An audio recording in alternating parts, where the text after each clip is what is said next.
Welcome back to my channel where we'll be covering Burnout mysteries like what is Detroit Muscle 1 and what are grudge matches and how Burnout 3 is cursed. Just kidding, you think these videos would be that exciting? Today we're going to be doing an awful commentary video where I fucking talk like I have no soul, and today I'm going to be going over why exactly Burnout Dominator was bad. But before we begin, I have a few things to get out of the way quickly. I was planning a video covering the Burnout demos, but due to my inability to play my Burnout 3 PS2 demo to get optimum 420p phone camera gameplay, I'll be pushing that back until further notice. In the meantime, I have an upcoming stream for my beta models collection. If you want to come and join, stay tuned for that. Now let's get into the lifeless shitfest of written paragraphs so I don't lose focus.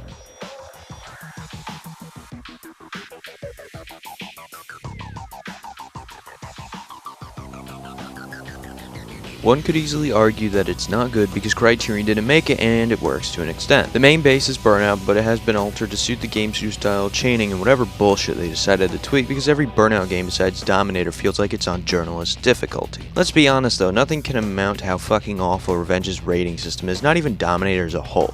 Anybody could pick up the Burnout name and make a game that can sit level with the other games of the series, but the issues lie in the game not staying true to Burnout. The first point I'm going to cover with this is the main gameplay, so let's begin. When it comes to the Burnout games, they always follow a pattern of taking one step forward with the chaos being increased in every game until Dominator. Dominator decided to tone back the chaos in order to try and grab root to the original 3 Burnout games, in which it did bring back a couple little neat things like track intros, which are exclusive to Burnout 2, Quick Race made a return, which was nice, Boost Chaining return, which didn't make the cut to Burnout 3, and it brought back Burnout 2's class system to spice up the variety a bit. Though with this came a few setbacks, including the removal of Crash Mode, one of Burnout's most beloved modes, removal of traffic checking, which was a fun new way to make chaos while screaming down the road in a multi-million-dollar race car, and it also made a few awful replacements. Signature takedowns were replaced with some shitty signature shortcut system, which was basically worthless and only meant to chop a second or two off lap times, and car unlocks were now done by completing challenges on the track, such as near missing a certain number of cars, drifting for so many yards, and these were originally going to be in Burnout 3, but they aren't that interesting, and most of them just require you to get a gold medal to unlock the car rather than challenging you to keep pushing. Hell, they even ended up scrapping an off-road class, with a few tracks confirmed by Super Type 1. How would off-road in a Burnout game work? Hell if I know. Let me also remind you that the track design is not relative to the Burnout games, which encourage competition and are set up in ways to let competition run wild with tight roads, obstacles, traffic placement, and all sorts of little bits to keep you on your toes. Dominator lacks most of this, and very few tracks feel obligated for car combat, with most of them being wide roads with your typical 2-lane both-way traffic and the occasional tunnel and or tight spot. It's not awful, but it doesn't feel like Burnout. Moving on, let's get into the game's cars and vehicle designs. Now, my brutally honest opinion, most of Dominator's car designs are meh. They don't exactly stick out, but they don't scream Burnout either. But there's a good number of them that suffer from over-designing, or in short, they put too much on them and they look like ass. Most cars have ridiculously large rims with tires as thin as a fucking Hot Wheels car, and the only cars that are exempt from this are vehicles from older Burnout games and maybe a couple from Dominator itself. You'd expect with the horror designs they shot out for this game come from the actual EA UK studio themselves, but you want to hear something? They weren't.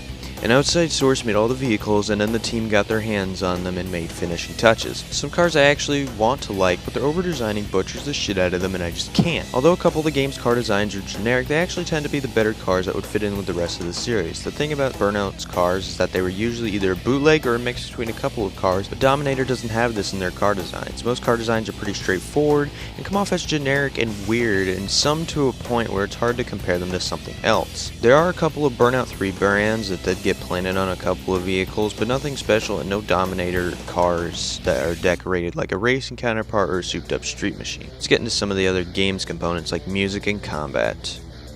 You'd think for trying to return to their roots that Dominator would try and emphasize car combat, but oh boy they didn't. As if the lack of competitive level designs wasn't enough, they somehow managed to take Revenge's combat, which was fine as is, and shit on it. Cars feel clunky and heavy when trying to battle, and it feels more like you're trying to run a semi-truck off the road. The takedown ding effect that plays is awful, and I'd also like to know why the quick race version of Road Rage has a time limit. In Burnout 3, which it was introduced, you had a 3-minute interval in World Tour, but in Quick Race, it was just about how long you could last. Dominator's Road Rage forces you to keep making 3s at a time to keep the timer running, and in many cases I find it to be irritating. I despise the music selection with the exception of a couple of songs, but as I have said for many things in this game's mechanics, I don't think it stays true to Burnout. The soundtracks of Burnout games usually revolved around two bits: the big songs with big artists that continue to make their way into the new games, and the smaller artists that get left behind for a pick of artists that better suit the game. In a true Burnout fashion, some of the bigger artists such as Fall Out Boy and All American Rejects should have integrated into Dominator, but the only previous artist that I can recall making it into Dominator was Sugar Cult, which is a nice pick, I guess. The even worse part about the game's soundtrack is that most of it ended up in Burnout Paradise, but I'll save a rant for that game for another day. Anyone want to discuss why they decided to put Girlfriend in a Burnout game, let alone in multiple languages, most of them enabled by default?